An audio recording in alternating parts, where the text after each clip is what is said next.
ಬಾಗಲಕೋಟೆ ನಗರದಲ್ಲಿ ಅಹಿತಕರ ಘಟನೆಯನ್ನು ಮೊಟ್ಟ ಮೊದಲನೇದಾಗಿ ನಾನು ಖಂಡಿಸ್ತೇನೆ. ಯಾಕಂದರೆ ಅಲ್ಲಿ ಶಿವಾಜಿಯವರ ಒಂದು ಪ್ರೊಸೆಷನ್ ನಡೀತಾ ಇತ್ತು. ಜೊತೆಗೆ ಮುಸಲ್ಮಾನರ ಒಂದು ರಂಜಾನ್ ಹಬ್ಬದ ಪ್ರಯುಕ್ತ ಒಂದು ಪ್ರಾರ್ಥನೆಯೂ ಕೂಡ ನಡೀತಾ ಇತ್ತು. ಆ ಒಂದು ಸಂದರ್ಭದಲ್ಲಿ ಬಹಳಷ್ಟು ಪ್ರಚೋದನೆಗೊಳಗಾಗಿ ಅಲ್ಲಿ ತಾವು ವಿಡಿಯೋದಲ್ಲಿ ಕೂಡ ನೋಡಿರ್ಬೋದು, ಒಂದು ಅಸಭ್ಯವಾಗಿ ವರ್ತನೆ ಮಾಡುವಂತಹ ಹಿಂದೂ ಸಹೋದರರು ಮತ್ತು ಮುಸಲ್ಮಾನ್ ಸಹೋದರರು ಕೂಡ ಅತಿರೇಕದ ಒಂದು ಏನು ಅವ್ರ ಮೇಲೆ ಹೋಗುವಂಥ ಒಂದು ಸಂದರ್ಭ ಅಲ್ಲಿ ಪೊಲೀಸ್ ವ್ಯವಸ್ಥೆ ಕಂಟ್ರೋಲ್ ಮಾಡುವಂಥ ವ್ಯವಸ್ಥೆ. ಯಾಕೆಂದರೆ ಎದುರುಗಡೆ ಇರುವಂಥ ಒಬ್ಬ ವ್ಯಕ್ತಿ ಏನಾದರೂ ಪ್ರಚೋದನೆ ಮಾಡಿದರೆ ಅವ್ರಿಗೆ ರಿಯಾಕ್ಟ್ ಮಾಡೋದು ಸ್ವಾಭಾವಿಕ. ಆ ಒಂದು ಸಂದರ್ಭದಲ್ಲಿ ಇವತ್ತು ಮೊನ್ನೆ SP ಸಾಹೇಬರು ಒಂದು ಸ್ಟೇಟ್ಮೆಂಟಲ್ಲಿ ಹೇಳ್ತಾರೆ, ಈ ಒಂದು ಘಟನೆ ನಡೆದಿದ್ದು 10 ಗಂಟೆ 6 ನಿಮಿಷಕ್ಕೆ ಅಂತೇಳಿ ಸರಿಯಾದ ಟೈಮನ್ನು ಕೂಡ ಹೇಳ್ತಾರೆ. ನಾನು ಮೊನ್ನೆ SP ಅವರಿಗೆ ಒಂದು ಪ್ರಶ್ನೆಯನ್ನು ಮಾಡಲಿಕ್ಕೆ ಬಯಸ್ತೀನಿ. ಕರ್ನಾಟಕದ ಒಂದು ಕಾನೂನಿನ ಪ್ರಕಾರ DJ ವ್ಯವಸ್ಥೆಯನ್ನು ಎಷ್ಟು ಗಂಟೆಗೆ ಸ್ಥಗಿತಗೊಳಿಸಬೇಕು? ಎರಡನೇದ್ದು, ಈ ಮೊದಲು ಈ ಥರನಾದಂತಹ ಘಟನೆಗಳು ಅದೇ ಪಂಕಾ ಮಸ್ಜಿದ್ ಏರಿಯಾದಲ್ಲಿ ನಡೆದಿದೆ. ಅದೇ ಒಂದು ರಸ್ತೆಯಲ್ಲಿ ಒಂದು ಪ್ರೊಸೆಷನ್ಗೆ ಅವಕಾಶ ಕೊಡುವುದಾದರೂ ಯಾಕೆ? ಮೂರನೆಯದಾಗಿ, ಎರಡು ಕಡೆಯಿಂದ ಇವತ್ತು ವ್ಯಕ್ತಿ ಯಾರೋ ಒಬ್ರು ಚಪ್ಪಲಿ ಒಗ್ದ ಅಂತ ಹೇಳ್ತಾ ಇದ್ದಾರೆ, ಯಾರೋ ಒಬ್ರು ಕಲ್ಲು ಒಗ್ದ ಅಂತ ಹೇಳ್ತಾ ಇದ್ದಾರೆ. ಆ ಕಲ್ಲು ಒಗ್ದಿದ್ದು ಚಪ್ಪಲಿ ಒಗ್ದಿದ್ದು ನಾವು ಯಾರೂ ಕೂಡ ಸಮರ್ಥನೆ ಮಾಡ್ಕೊಳ್ತಾ ಇದ್ದಿಲ್ಲ. ಆ ಕಲ್ಲು ಒಗ್ದ ವ್ಯಕ್ತಿ ಯಾವನೇ ಆಗಿರಲಿ, ಯಾವುದೇ ಸಮುದಾಯವನ್ನ ಆಗಲಿ, ಅವನು ಒದ್ದೊಳಗು ಹಾಕುವಂಥ ಕೆಲಸ ನಾನು ಮೊನ್ನೆ SP ಅವ್ರು ಮಾಡಬೇಕಂತ ನಾನು ಕೂಡ ಆಗ್ರಹಿಸ್ತೀನಿ. ಆದರೆ ಅಮಾಯಕರನ್ನು ಅರೆಸ್ಟ್ ಮಾಡುವ ಮುಖಾಂತರ ಅಮಾಯಕರನ್ನು ತೆಗೆದುಕೊಂಡು ಹೋಗಿ ಜೈಲಿನಲ್ಲಿ ಮಾಡುವುದು ಇದು ಸರಿಯಲ್ಲ. ಒಂದು ಸಮುದಾಯ, ನಿರ್ದಿಷ್ಟವಾದಂಥ ಒಂದು ಸಮುದಾಯಕ್ಕೆ ಗುರಿಯಾಗಿಸಿಕೊಂಡು ಹೇಳುವಂಥ ಒಂದು ಮಾಡುವಂಥ ಕೃತ್ಯ ಇದಾಗಿದೆ.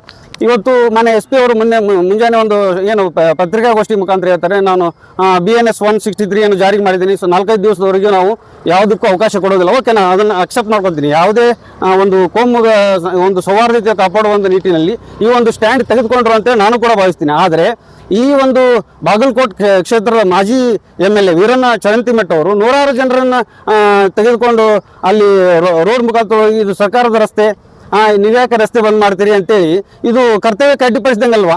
ನಿಜವಾಗ್ಲೂ ಇದು ಬೈ ಎಲೆಕ್ಷನ್ನ ಅಜೆಂಡಾ ಆಗಿದೆ, ಇವರು ಉಪಯೋಗಿಸ್ತಾ ಇದ್ದಾರೆ.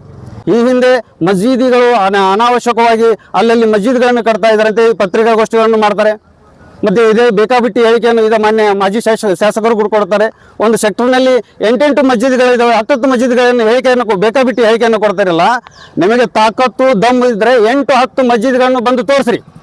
ನಿಮ್ಮ ರಾಜಕೀಯ ತೆವಲನ್ನು ತೀರಿಸಿಕೊಳ್ಳಲಿಕ್ಕೆ ಹಿಂದೂ ಮುಸ್ಲಿಮರ ನಡುವೆ ಜಗಳ ಹಚ್ಚಿದವರು ಮಾನ್ಯ ಮಾಜಿ ಶಾಸಕರು ಮತ್ತು ಅವರು ಛೇಲಾಗಳು ಅಂತ ಹೇಳಿಕೆ ನಾನು ವಹಿಸ್ತೀನಿ. ಬಂಧುಗಳೇ, ಸೌಹಾರ್ದಯುತವಾದಂಥ ಒಂದು ನಗರ ಇದು. ಈ ನಗರದಲ್ಲಿ ಬೆಂಕಿ ಹಚ್ಚುವಂಥ ಕೆಲಸ ಮಾಡ್ತಾ ಇರೋದು ಮಾನ್ಯ BJP ಅವರು ಮತ್ತು ಈ ಒಂದು ಏನು ಗ್ಯಾಂಗ್ನ ಅವರ ಪುಡಾರಿಗಳು ಇದಾರಲ್ಲ ಅವ್ರು ಮಾಡ್ತಾ ಇದ್ದಾರೆ. ಇವತ್ತು ಎಲ್ಲರೂ ಕೂಡ ನಾವು ಸಹೋದರತ್ವದಿಂದ 5 ದಿವಸಗಳ ಕಾಲ ಮೊದಲು ಹೋಳಿ ಹಬ್ಬವನ್ನು ಆಚರಣೆ ಮಾಡ್ತಾ ಇದ್ರು. ಈಗ 3 ದಿವಸಗಳ ಕಾಲ ಹೋಳಿ ಹಬ್ಬವನ್ನು ಆಚರಣೆ ಮಾಡ್ತಾರೆ. ನಾವೆಲ್ಲರೂ ಕೂಡ ಅವ್ರಿಗೆ ಸಹಕಾರ ಕೊಡ್ತೀವಿ. ಹಾಗಂತ ಅವರೆಲ್ಲ ಹಬ್ಬ ಹರಿದಿನಗಳಲ್ಲಿ ಕೂಡ ನಾವು ಭಾಗವಹಿಸ್ತೀವಿ. ನಮ್ಮ ಒಂದು ಈದ್ ಮಿಲಾದ್ ಸಂದರ್ಭದಲ್ಲಿ ಈದಲ್ಲಿ ಕೂಡ ಅವರು ಹಿಂದೂ ಸಹೋದರರು ಕೂಡ ಬಂದು ಭಾಗವಹಿಸ್ತಾರೆ. ಆದರೆ ಕೆಲವು ಏನು ಈ ಪುಡಾರಿಗಳು ಮಾಡುವುದರಿಂದಾಗಿ ಇವತ್ತು ಹಿಂದೂ ಇರ್ಬೋದು, ಮುಸಲ್ಮಾನ ಇರ್ಬೋದು, ಅದು ಯಾವುದೇ ವ್ಯಕ್ತಿ ಒಂದು ಸಮುದಾಯದ ನಡುವೆ ಬೆಂಕಿ ಹಚ್ಚುವಂಥ ಕೆಲಸ ಮಾಡಿದರೆ ಅವನು ದೇಶದ್ರೋಹಿ ಅಂತ ಹೇಳಿಕೆ ನಾನು ಬಯಸ್ತೀನಿ. ಇವತ್ತು ಹಿಂದೂಗಳ ನಡುವೆಯಲ್ಲಿ ಮಾಡುವಂಥ ಏನು ಬೆಂಕಿ ಹಚ್ಚುವಂಥ ಕೆಲಸ ಮಾಡಿದರೆ ಅವನು ದೇಶದ್ರೋಹಿ, ಮುಸಲ್ಮಾನರಾಗಿದ್ದರೂ ಕೂಡ ಅವನು ದೇಶದ್ರೋಹಿ ಅಂತ ಹೇಳಿಕೆ ಬಯಸ್ತೀನಿ. ಸ್ವಾಮಿ, ನೀವು ಈ ದೇಶದಲ್ಲಿ ಹುಟ್ಟಬೇಕಾದ್ರೆ ಏನಿದೆ ಐಡೆಂಟಿಟಿ, ಮುಸಲ್ಮಾನರ ತ್ಯಾಗ ಏನಿದೆ ಅಂತ ಅಷ್ಟು ಜನರ ಹೆಸರುಗಳನ್ನ ಅಲ್ಲಿ ಇಂಡಿಯಾ ಗೇಟ್ಗಳಲ್ಲಿ ಬರೆದಿದೆ. ನಿಮ್ಮ ಸಂಘ ಪರಿವಾರದವ್ರ ಹೆಸರು ಒಬ್ಬರನ್ನ ತೋರಿಸ್ಕೊಟ್ಟಿ ಇಲ್ಲ. ನೀವು ಬೆಂಕಿ ಹಚ್ಚಲೇ ಬಂದಿದ್ದು ಇದು ಉಪಚುನಾವಣೆಯ ಅಜೆಂಡಾ ಅಂತ ಹೇಳಕ್ಕೆ ನಾನು ಬಯಸ್ತೀನಿ. ಮಾನ್ಯ SP ಅವರು ಈ ಮುಖಾಂತರ ನಾನು ವಿನಂತಿಯನ್ನು ಮಾಡ್ಕೊತೀನಿ. ನೀವು ಯಾವ ರೀತಿಯಾಗಿ ಒಂದು ಸಮುದಾಯದ ಯುವಕರನ್ನು ಬಂಧಿಸಿದ್ದೀರಿ, ಅದೇ ರೀತಿಯಾಗಿ 2 ಕಡೆಯಲ್ಲೂ ಕೂಡ ಏನು ಜಗಳ ಆಗಿದೆ. ಇವತ್ತು ಇದರಲ್ಲಿ ಏನಪ್ಪ ಅಂತಂದರೆ ತರಕಾರಿ ಮಾರ್ಕೆಟ್ನಲ್ಲಿ ತರಕಾರಿ ಗೂಡಂಗಡಿಗಳಿಗೆ ಹೋಗಿ ಬೆಂಕಿ ಹಚ್ಚುವಂಥ ಕೃತ್ಯ ಮಾಡಿದ್ರಿ. ನಿನ್ನೆ ರಾತ್ರಿ ನಡೆದಂಥ ಘಟನೆ, ಇಲ್ಲಿವರೆಗೂ ನೀವು ಯಾಕೆ ಸುಮೋಟೋ ಕೇಸನ್ನು ಮಾಡಲಿಲ್ಲ? ಅವರನ್ನು ಯಾಕೆ ಅರೆಸ್ಟ್ ಮಾಡಲಿಲ್ಲ? ಅಥವಾ ನಿಮ್ಮ ಕಣ್ಣಿಗೆ ಕೆಂಪು ಬಟ್ಟೆಯನ್ನು ಕಟ್ಕೊಂಡಿದ್ದೀರಾ, ಕಪ್ಪು ಬಟ್ಟೆಯನ್ನು ಕಟ್ಕೊಂಡಿದ್ದೀರಾ ಅಂತೇಳಿ ಮೊನ್ನೆ SP ಅವರಿಗೆ ಕೇಳಕ್ಕೆ ಬಯಸ್ತೀನಿ. ಇವತ್ತು ಜಿಲ್ಲಾಡಳಿತದಲ್ಲಿ ಮೊನ್ನೆ DC ಅವರು ನಮಗೆ ಶಾಂತಿ ಸಭೆಯನ್ನು ಕಳಿಸ್ತೀರಿ ಅಂದರೆ ನೀವು ಬೆಂಕಿಯನ್ನು ಮುಚ್ಚಿ ನಮಗೆ ಶಾಂತಿ ಸಭೆ ಕರೆಸೋದ? ನೀವು ಶಾಂತಿ ಸಭೆ ಮಾಡೋದೇ ಆದರೆ ನಮ್ಮ ಮುಸಲ್ಮಾನ ಯುವಕರನ್ನು ಕೂಡ ಬಿಡುಗಡೆಗೊಳಿಸ್ರಿ. ಇಲ್ಲ, ಅವರನ್ನು ಕೂಡ ಯಾರು ತಪ್ಪಿಸಿದ್ರೆ ಅವರನ್ನು ಕೂಡ ಬಂಧಿಸ್ರಿ. ಆವಾಗ ನೀವು ಶಾಂತಿ ಸಭೆ ಕರೆದು ನಾವು ಎಲ್ಲರೂ ಬರ್ತೀವಿ. ಅದಕ್ಕಾಗಿಯೇ ನಾವು ಇವತ್ತು ನಮ್ಮ ಸಮುದಾಯದ ಎಲ್ಲ ನಾಯಕರು ಕೂಡ ಈ ಶಾಂತಿ ಸಭೆಯನ್ನು ಧಿಕ್ಕರಿಸಿ ನಾವು ಹೋಗ್ತಾ ಇದ್ದೀವಿ. ಕಾನೂನು ಹೋರಾಟದ ಮುಖಾಂತರ ಯಾವುದೇ ವ್ಯಕ್ತಿ, ಯಾವುದೇ ಒಬ್ಬ ಸರ್ಕಾರ ನಾವು ಕರೆದಿದ್ರು ಕೂಡ ನಾವು ಕಾನೂನು ಮುಖಾಂತರ ಏರಿಸ್ತೀವಿ.